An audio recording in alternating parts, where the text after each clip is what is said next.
बिस्मिल्लाहिर्रहमानिर्रहीम। आज हम बैक्टीरिया मेडिका की जिस रेमेडी को डिस्कस करने जा रहे हैं वो है इग्नेशिया अमारा। इग्नेशिया अमारा बहुत ही हमारी होम्योपैथिक की फेमस रेमेडी है और बीएचएमएस कोर्स की रेमेडी है इग्नेशिया अमारा। इसको कॉमनली सेंट इग्नेशियस बीन कहा जाता है। Saint Ignatius been.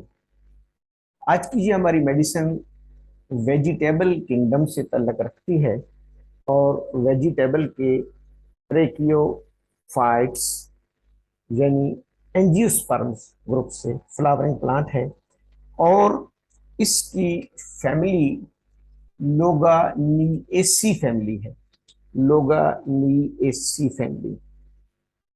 मैं यहाँ पर ये बताता चलूँ कि लोगानिएसी फैमिली एक फेमस फैमिली है और इसी फैमिली की एक बहुत ही फेमस रेमेडी है नक्स वोमिका। नक्स वोमिका हमारी बहुत ही फेमस रेमेडी जिसको मेल रेमेडी कहा जाता है, वो भी इसी खानदान से इसी फैमिली से ताल्लुक रखती है, लोगानिएसी। यहाँ पर हमें याद रखने के लिए बड़ी आसानी होती है कि एक ही फैमिली की दो मेडिसिन हैं। लोगानिएसी फैमिली की एक मेस्कुलाइन रेमेडी है, यानी जिनको हम मर्दों की दवा कहते हैं। इट डज नॉट मीन कि ये फीमेल में इस्तेमाल नहीं हो सकती, लेकिन काफ़ी मोस्ट प्रोबेबली ये फेमस है, सिम्टम्स कवर करती है मेल्स की, और होम्योपैथी में इनको मेल रेमेडी कहा जाता है।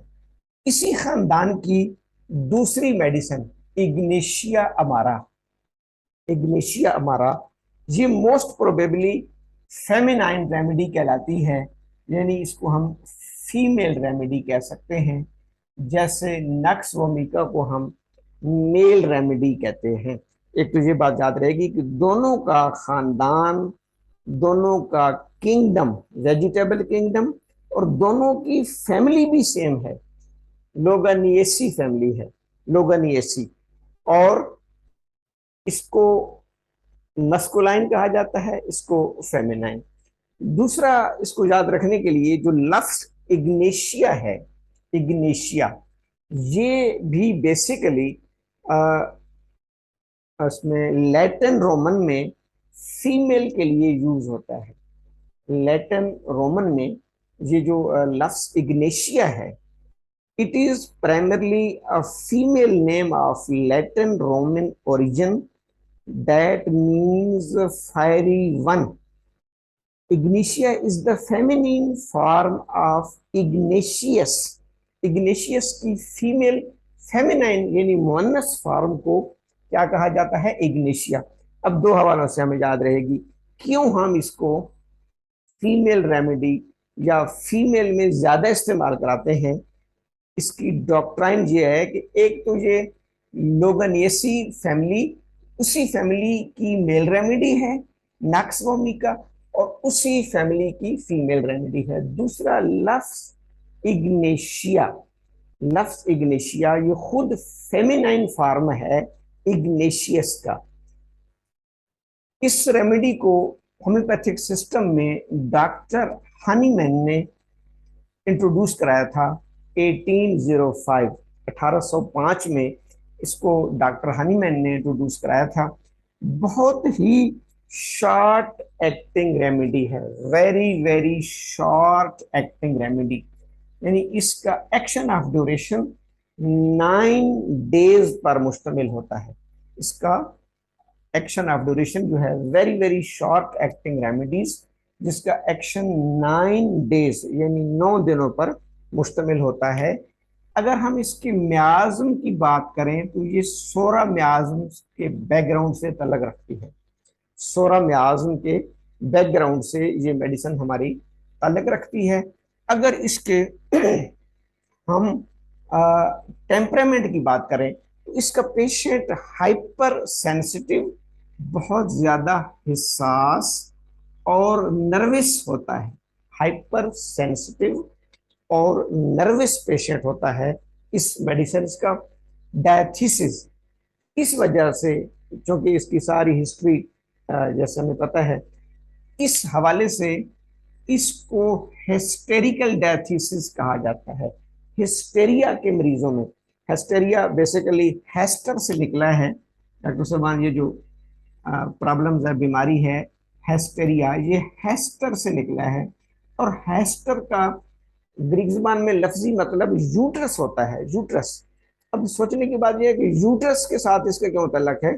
शुरू शुरू में जब खवातीन में इसकी सिम्टम्स आती थी, तो उस वक्त के फिजिशियंस का यह ख्याल था कि शायद मंथली मेंस्ट्रुअल साइकिल्स की वजह से पेशेंट के नर्वस सिस्टम पर, पेशेंट के सेंसोरियम पर कुछ साइकोलॉजिकल असरात आते हैं, और वो इस वजह से, उस यूट्रस की वजह से, क्योंकि साइक्लिकल मंथली चेंजेस आती हैं यूट्रस में, मेंस्ट्रुअल साइकिल में, उस हवाले से इसका नाम हेस्टेरिया रखा गया। हेस्टेरिया बेसिकली ये, अब जो ये क्लियर हो चुका है कि ये साइकोलॉजी और साइकेट्री की डिजीज है, जो मेल में भी हो सकती है, लेकिन शुरू में इसका नाम हेस्टेरिया इसलिए रखा गया कि ये हेस्टर से निकला है, और हेस्टर का मतलब होता है यूट्रस। तो लिहाजा इसका डायथिसिस हेस्टेरिकल। इसका thermal temperament neither chilly nor hot, ना तो ये सेंसिटिव होती है हार्ट से और ना ही कोल्ड से, यानी इसका मरीज ना तो ठंड को ज्यादा महसूस करता है ना गर्मी को, नेदर चिली नॉर हॉट। सबसे अहम तरीन, क्योंकि ये प्लांट किंगडम से तल्लक रखती है, तो इसके अंदर जो फाइटोकेमिकल्स पाए जाते हैं, फाइटोकेमिकल्स अल्कलाइड्स, वो स्ट्रेकिनिन और ब्रोसिन, स्ट्रेकिनिन और ब्रोसिन। डॉक्टर साहब, एक और बड़ी इंटरेस्टिंग बात है कि चूंकि नक्सोमिका और इग्नेशिया का खानदान एक है, फैमिली एक है, ये बॉटनी बता रही है हमें, लोगानियसी, दोनों पौधों का एक ही खानदान है, एक ही शजरह नसब है। एक मेल की बादशाह रेमेडी है, दूसरी फीमेल की बादशाह रेमेडी है, मस्कुलाइन फेमिनाइन। और इन दोनों में ये दोनों केमिकल कॉन्स्टिट्यूएंट्स भी मुश्तरक हैं। स्ट्रैकिनिन और ब्रूसिन नक्सोमिका में भी पाए जाते हैं, स्ट्रैकिनिन और ब्रूसिन। अच्छा, बाकी कुछ केमिकल कॉन्स्टिट्यूएंट्स डिफरेंट भी हैं, ये नहीं कि बिल्कुल दोनों केमिस्ट्री में सेम है, नहीं, दोनों की बायोकेमिस्ट्री मुख्तलिफ है। लेकिन ये जो दो मेजर केमिकल कॉन्स्टिट्यूएंट्स हैं, स्ट्रैकिनिन और ब्रूसिन, ये नक्सोमिका में भी पाए जाते हैं और इग्निशिया अमारा में भी पाए जाते हैं। और इन्हीं का, दोनों का फिजियोलॉजिकल एक्शन सेंसोरियम पर होता है। सेंसोरियम को ये डिप्रेस करते हैं। अगर ये ओवरडोज में बॉडी में जाएं, तो हमारा नर्वस सिस्टम कुछ न्यूरो ट्रांसमीटर, जिनमें से एक न्यूरो ट्रांसमीटर का नाम है ग्लाइसिन, इस न्यूरोट्रांसमीटर की इनहिबिटेशन करा देते हैं।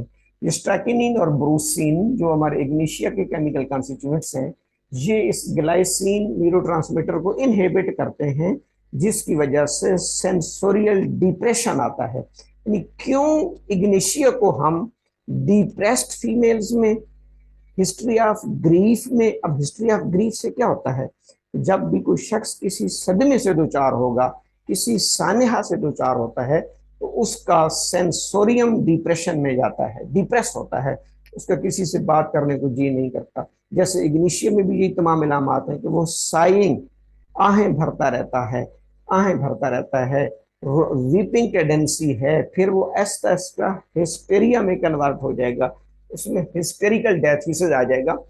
तो अब हम लाइक्स के और लाइक्स, सिमिलिया सिमिलिबस के और इंटर के तहत इस मेडिसिन को क्यों यूज कराते हैं कि इसके जो केमिकल कॉन्स्टिट्यूएंट हैं, ये हमें बायोकेमिस्ट्री बता रही है, स्ट्रैकिनिन और ब्रूसिन, वो भी सेंसोरियम पर एक्ट करके ग्लाइसिन और दूसरे न्यूरोट्रांसमीटर के जरिए डिप्रेशन, एंजाइटी, हिस्टेरिया, ये तमाम चीजें पैदा करते हैं। हमें अपने पेशेंट में ये तमाम चीजें नेचुरली मिल रही होती हैं, हमारी पेशेंट ने इग्नेशिया का पौधा नहीं खाया होता, इग्नेशिया का एक्सट्रैक्ट नहीं लिया होता। नेचुरली कुदरती हालात उसकी जिंदगी में ऐसे बन जाते हैं, कुदरती हालात, सानहात, सदमात, कुदरती हालात उसके साथ ऐसे बन जाते हैं तो उसका सेंसोरियम इस तरह से डिप्रेस और इस तरीके से एंजाइटी में चला जाता है जिस तरीके से इस प्लांट के ये दोनों केमिकल कॉन्स्टिट्यूएंट्स उसको डिप्रेस करते हैं। अब यहां पर हम फिलॉसफी को देखते हैं तो लाइक्स क्योर लाइक्स, सिमिलिया सिमिलिबस क्यूरेंटर के हमारे पास कुदरती तौर पर भी एक ऐसा सेंसोरियम आया हुआ है।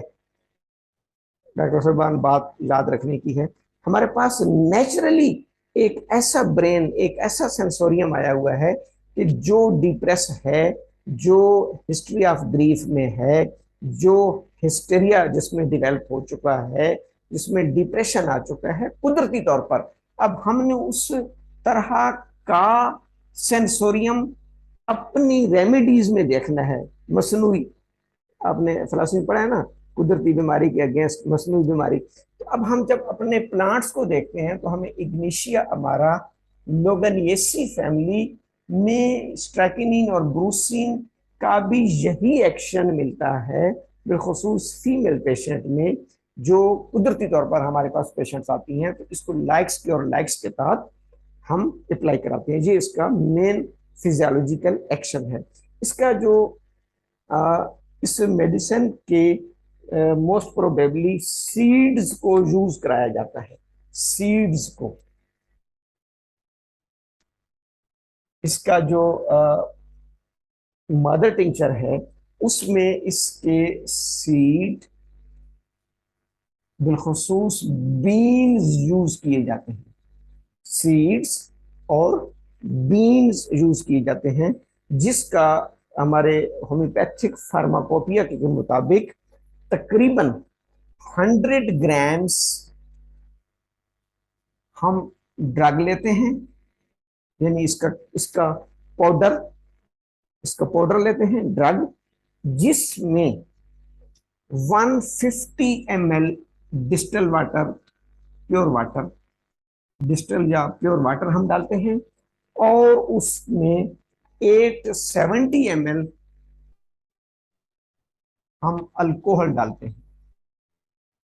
100 ग्राम हमारे पास पाउडर आ जाता है, 100 ग्राम पाउडर आ जाता है, 150 हमारे पास वाटर आ जाता है 150 ml और 870 ml अल्कोहल। यू हमारे पास 1000 ml मदर टिंचर तैयार हो जाता है। Mother tincture fire, mother tincture कैसे तैयार होगा? 100 ग्राम इसमें हम ड्रग लेंगे, 150 ml इसमें वाटर लेंगे, 870 ml अल्कोहल लेंगे, तो ये 1000 ml का फार्माकोपिया के मुताबिक हमारे पास मदर टिंचर तैयार हो जाता है, जिसकी जो कहते हैं ड्रग पावर वो 110 बन जाती है, 110 ड्रग पावर क्या बन जाएगी इसकी? 110।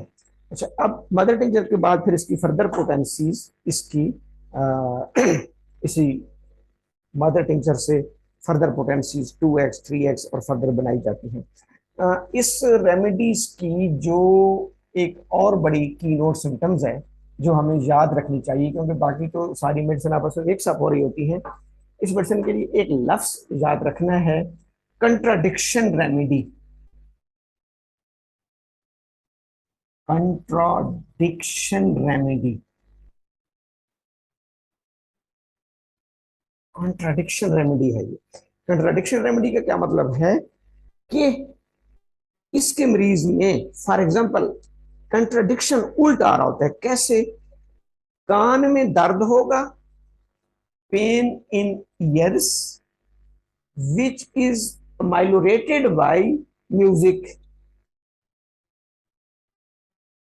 हालांकि जिस बंदे को कान में दर्द हो रहा हो वो तो कहता है मुझे बिल्कुल सुकून में ले जाए, कोई शोर शराबा ना हो, लेकिन इसके कान का दर्द, इसके कान का दर्द म्यूजिक से जो है वो बेहतर होता है। अच्छा, जिस शख्स को पाइल्स हों, ये बड़ी ही इसकी बेहतरीन याद रखने के लिए कंट्राडिक्शन है। ये बहुत कम मेडिसिन में ऐसा होता है। कंट्राडिक्शन रेमेडी, ये याद रखना है। कंट्राडिक्शन, उल्ट, कैसे लामात उल्ट होती हैं। कान का दर्द शोर से, म्यूजिक से ठीक होगा। पाइल्स, ये अमेलोरेशन का साइन है। पाइल्स, अब पाइल्स हेमोराइड्स का पेशेंट आपको बिल्कुल कहता है कि मुझे एक जगह सुकून से बैठने दें, बल्कि बाजू का कुर्सी भी नहीं बैठ सकता, चारपाई भी बैठेगा। इसके पाइल्स का पेशेंट बेहतरी महसूस करता है वॉकिंग से। बेहतरी महसूस करता है वॉकिंग से। तीसरी चीज, एम्प्टी फीलिंग इन स्टॉमिक,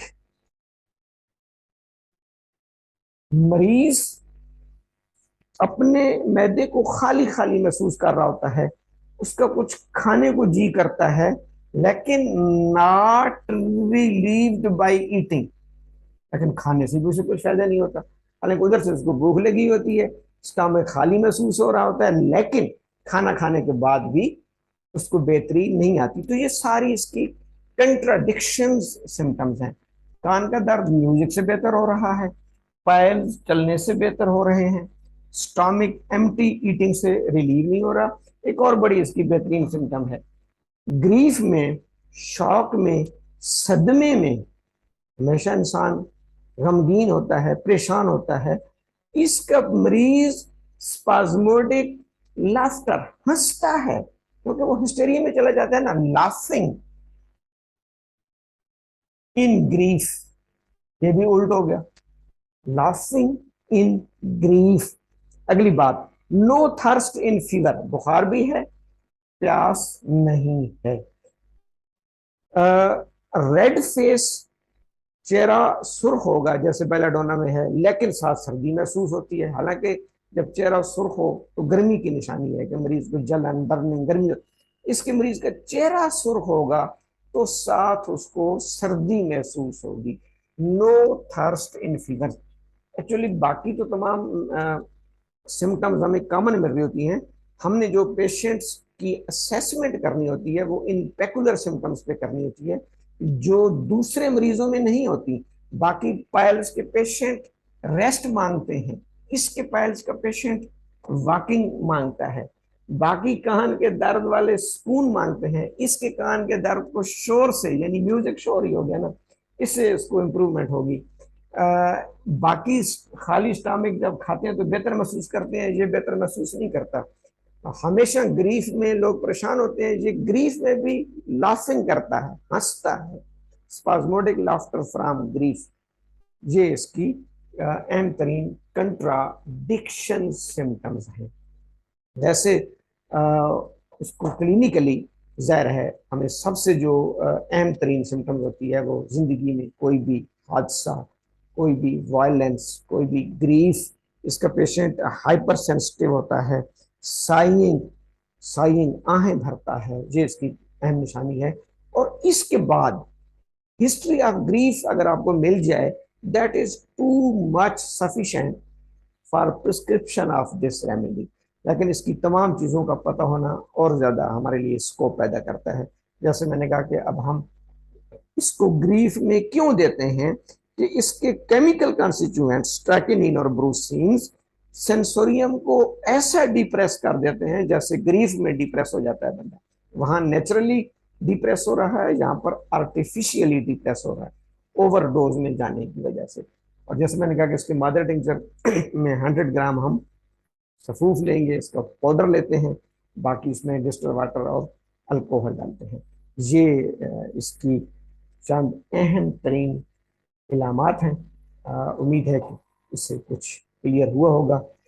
फिर भी अगर इसमें किसी किस्म का कोई क्वेश्चन, एम्बिग्यूटी हो, मैं इंशाल्लाह हाजिर हूँ। Thank you. अस्सलाम।